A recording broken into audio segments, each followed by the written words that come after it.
அந்த மோகனை இடம் மாத்த சொன்னேனே. ஆமா. பண்ணிட்டியா? Everything is done. சிட்டி லிமிட்குள்ள இருந்த பிரச்சனை வரும்னு சிட்டி வெளியில இடம் பார்த்துருக்கேன். இனிமே எந்த பிரச்சனையும் வராது.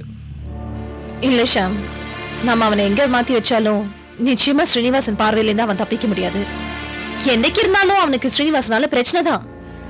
அவனை இடம் மாத்தி வச்சா மட்டும் போறாது, செலவுக்கு நிறைய பணம் கொடு. அப்புறம் ஒரு செக்யூரிட்டிக்கு அரேஞ்ச் பண்ணு.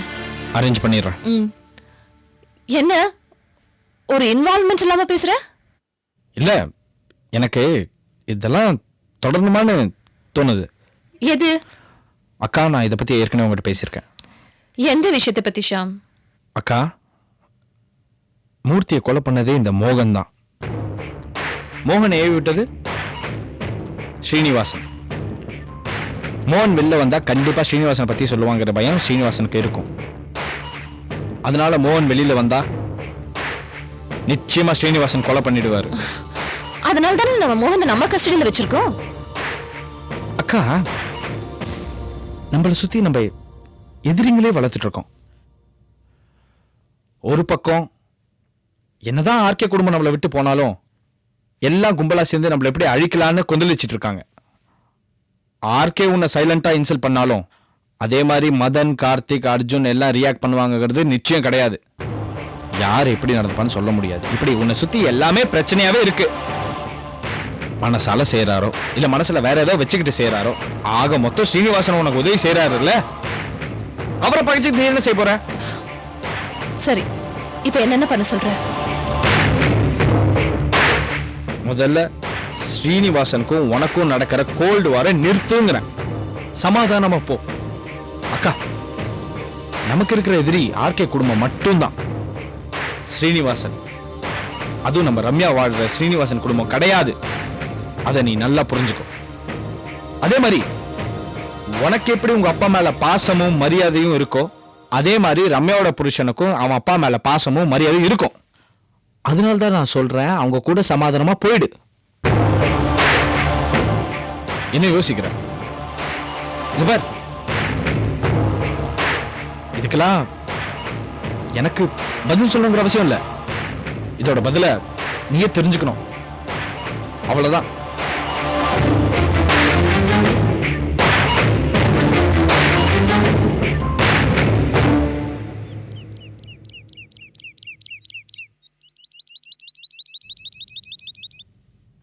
ராஜி, பெரியவங்க சொல்லுவாங்க, தேர் எங்க சுத்தினாலும் கடைசியில நிலைக்குத்தான் வரணும்னு. அதே மாதிரி உங்க கைப்பட சாப்பிட நம்ம வீட்டுக்கே வந்துட்டேன். நீங்க நல்லா இருக்கணும். வாழ்நாள் முழுக்க நான் உங்களுக்கு பணிவிட செஞ்சுக்கிட்டே இருக்கணும். இதை விட எனக்கு வேற என்னங்க வேணும்?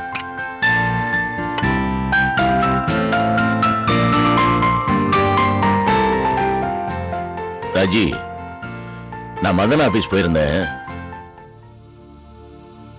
அங்க சாந்தியை பார்த்தேன். அவ என்கிட்ட ஒரு விஷயம் சொன்னான். அதை கேட்டப்போ எனக்கு ரொம்ப நெகிழ்ச்சியா இருந்தது. கார்த்திகை விட்டு அவ பிரிஞ்சிருந்தாலும் அவன் நினைப்பெண்மோ கார்த்திகிட்டே தான் இருக்கு. பாவம், அவ என்கிட்ட சொல்றா, மாமா உங்க சின்ன பையனுக்கு ஒரு வழி பண்ணுங்க, அவர் சொந்த காலையே நிக்கணும், பாவம் லைஃப்ல ரொம்ப அடிபட்டாருன்னு. எனக்கு என்ன சொல்றதுன்னு தெரியல. இவன் மேல எத்தனை அக்கறை இருந்திருந்தா அவன் அந்த மாதிரி சொல்லிருப்பா.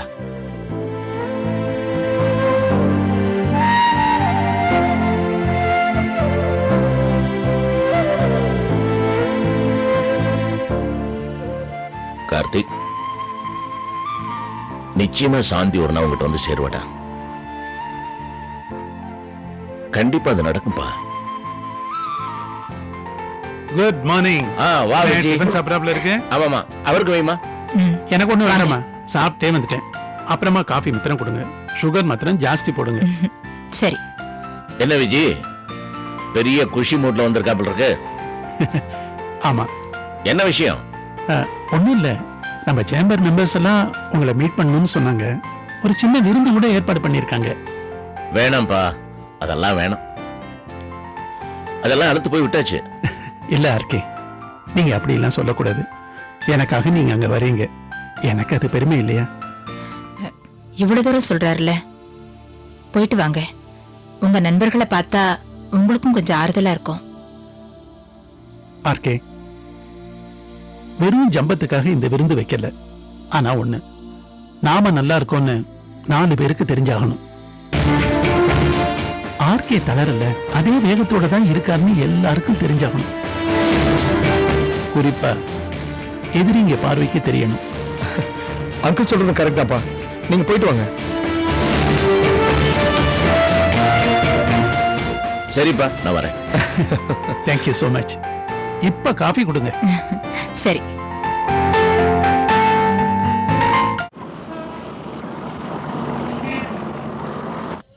நீ பார்த்துட்டு எப்போ இன்ஷூர் பண்ணணும்னு சொல்லிட்டேன்னா நான் பண்ணுறேன். Excuse me please. யா, வாங்க தீபா. நான் ஹோட்டல் டாக்குமெண்ட்ஸ் கலெக்ட் பண்ண அனுப்பிச்சிருந்தேனே, கலெக்ட் பண்ணிட்டீங்களா? அதை விட இம்பார்ட்டன்ட் இன்ஃபர்மேஷன் கலெக்ட் பண்ணிட்டு வந்திருக்கேன் மேம். அப்படின்னா நீங்க டாக்குமெண்ட்ஸ் கலெக்ட் பண்ணலையா? இல்ல ஏன், என்னாச்சு? மேடம், நான் சொல்றேனே நீங்க தப்பா எடுத்துக்க கூடாது. இல்ல, தப்பா நினைக்கல, சொல்லுங்க. இல்ல, அந்த ஹோட்டல் வாங்கினதுல நீங்க நல்லா ஏமாந்துருக்கீங்க.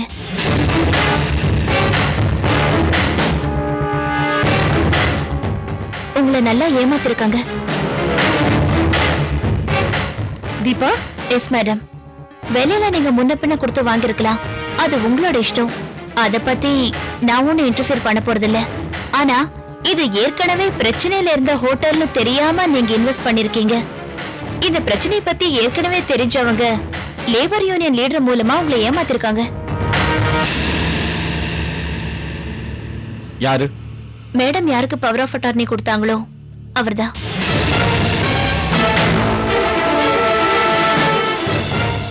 மிஸ்டர் ஸ்ரீனிவாசன் உங்க ப்ராப்ளம சால்வ் பண்றதா சும்மா இந்த விவகாரத்துக்குள்ள வரல. பிரச்சனை உருவாக்குனதே அவர்தான்.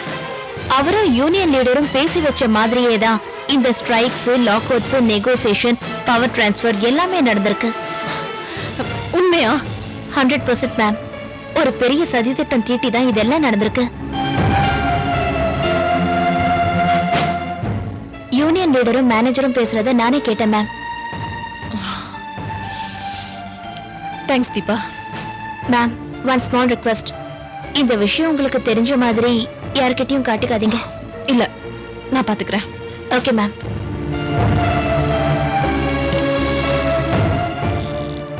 புரியுதா? புரியுதா? இதான் நான் அன்னைக்கே ஷாம், அந்த ஸ்ரீனிவாசன என்ன பழி வாங்க போறியா? இந்த பாருக்கா, அந்த ஆள் எப்படி நம்ம கிட்ட தந்திரமா விளையாடணும்னா அதே மாதிரி நம்மளும் தந்திரமா விளையாடணும். புரியுதா? அட்லீஸ்ட் சமாதானமா போறவன் நடிக்கா, நடி.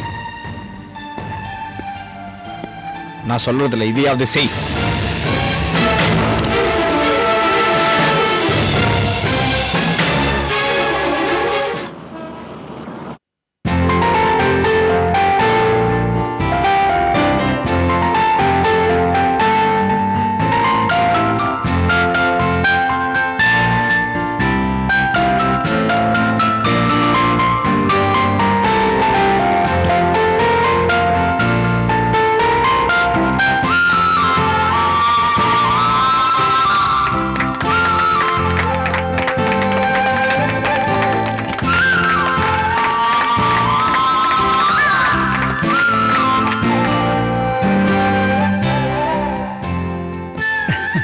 டியர் ஃப்ரெண்ட்ஸ், நம்ம சேம்பரோட முன்னாள் தலைவருக்கு இந்நாள் தலைவர் மாலை அணிவிப்பார்.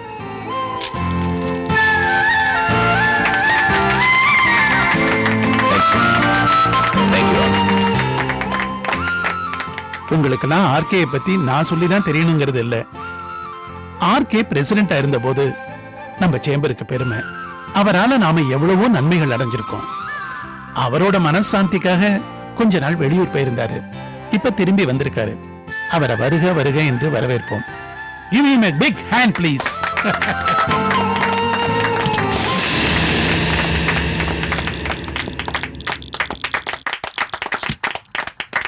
Thank you very much friends. உங்களெல்லாம் ரொம்ப நாளைக்கு அப்புறம் மறுபடியும் சந்திக்கிறது ரொம்ப சந்தோஷமாகவும் நெகிழ்ச்சியாகவுமே இருக்கு. எனக்கு பழைய நினைவுகள்லாம் வருது. இந்த சேம்பரில் எவ்வளோ அழகாக மீட்டிங் எல்லாம் நடத்தி எவ்வளோ பெரிய சாதனைகள்லாம் நம்மெல்லாம் சேர்ந்து புரிஞ்சிருக்கோம்னு. ஏதோ காரணத்தினால ஒரு மனசாந்தி அமைதி வேண்டி பெங்களூர் பக்கத்துல ஒரு ஆசிரமத்துக்கு போயிருந்தேன். அதுக்கப்புறம் ஏற்பட்ட ஒரு தெளிவுல இதெல்லாம் இனிமே வேணாமே, ஒதுங்கி இருப்போமேன்னு தான் நினைச்சேன். சார் வேற மாதிரி நினைச்சு என்ன இங்கே கூட்டு வந்திருக்கிறாரு. எனிவே, ஒருத்தர் பதவியில இருந்து தான் நல்லது செய்யணுங்கிற அவசியம் இல்லை. மனசு இருந்தா பதவியில் எல்லாமே அதை செய்யலாம். என்னால உதவியை உங்களுக்கும் இந்த சேம்பருக்கும் செய்ய நான் காத்திருக்கேன். Thank you very much.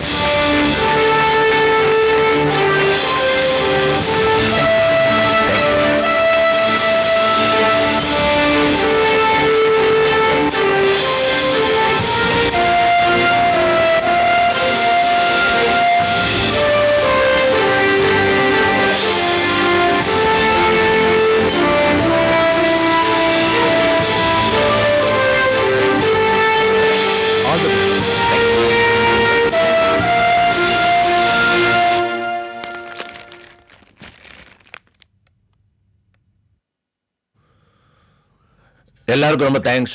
Thank you son. Thank you. Dear friends, உங்க எல்லார் சார்பிலையும் நம்ம முன்னாள் சேர்மனை பிரசிடென்ட் சேர்ல அமரும்படி கேட்டுக்கொள்கிறேன்.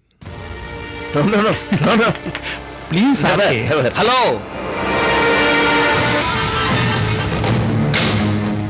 இங்க என்ன நடந்துகிட்டு இருக்கு? ஆர்கேக்கு என்ன வளகாப்பா? நிக்க வச்ச ஆளாளு கொஞ்சிக்கிட்டு இருக்கீங்க. இது பாருங்க, இது நம்ம சேம்பர் பிரசிடென்ட் சேர். சாதாரண சேர் இல்ல, ஆளாளுக்கு மியூசிக்கல் சேர் ஆடிட்டு இருக்கிறதுக்கு. நம்ம சேம்பர் பிரசிடென்ட் மட்டும் உட்காரணும். ஓடி போனவனுங்க ஞானம் வாங்கிட்டு வந்தவங்க எல்லாம் உட்கார்றதுக்கு இல்ல. Mister Srinivasan, mind your language.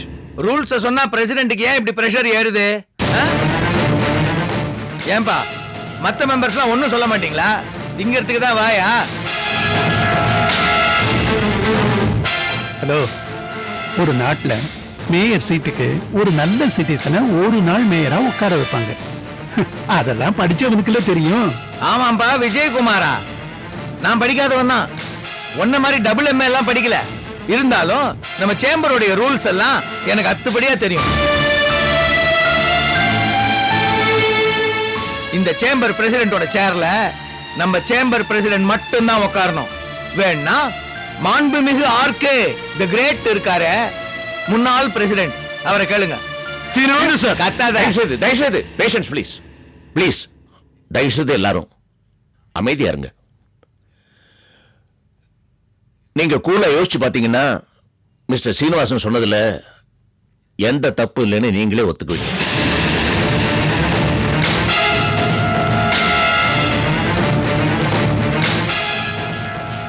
நீங்க ஏதோ ஒரு ஆர்வத்துல என் மேல இருக்கிற அபிமானத்துல எனக்கு மரியாதை செய்யறதுக்காக என்ன மறுபடியும் பிரசிடண்டா இருக்க சொல்றீங்க. அது எனக்கு புரியுது.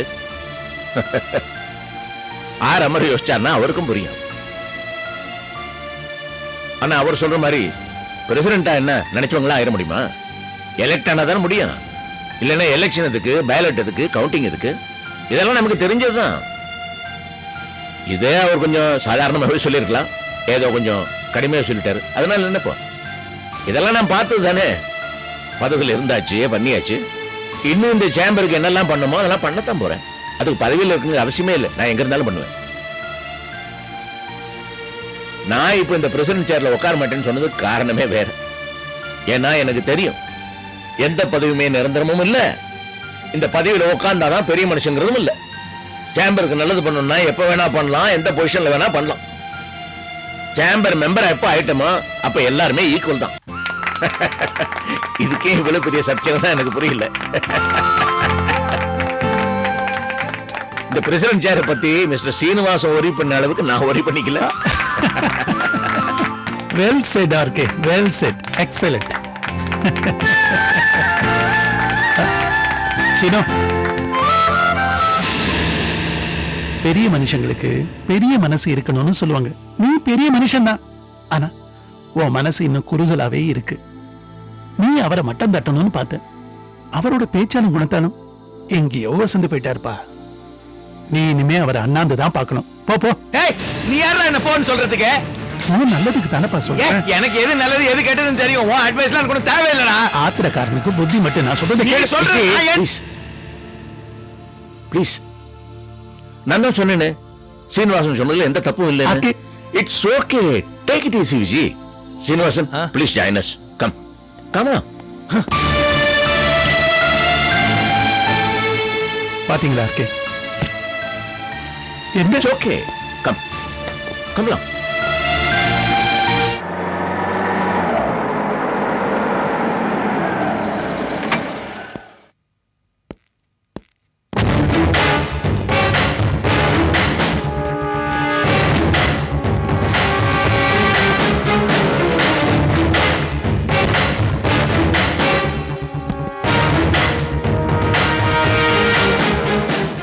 காஃபி ஏதாவது கொண்டு வரட்டுமா? வேணாம், முடிஞ்சா கொஞ்சம் விஷத்தை கொடு.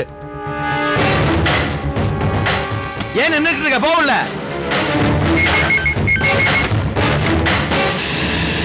எஸ். ஹலோ சீனு சார், நான் முரளி பேசுறேன்.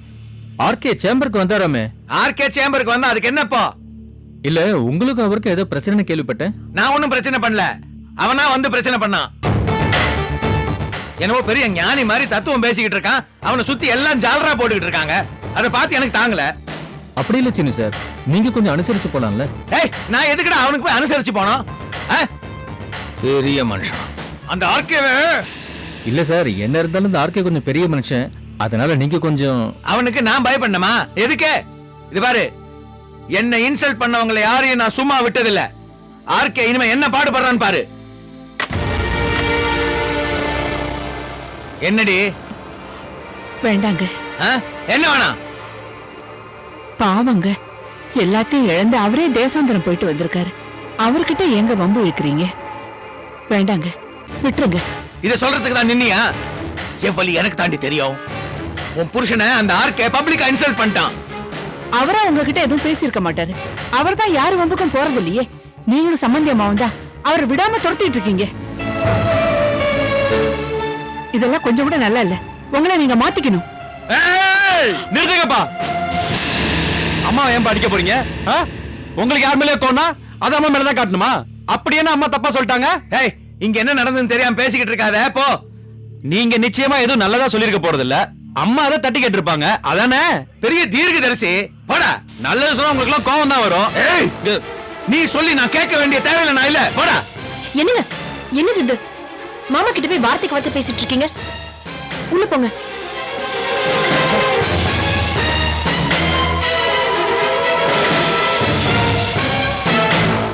அத்தை, ஐயோ என்னத்த உடம்பு இப்படி கொதிக்குது? நீங்க வாங்க, மாத்திரை தரேன், வாங்க.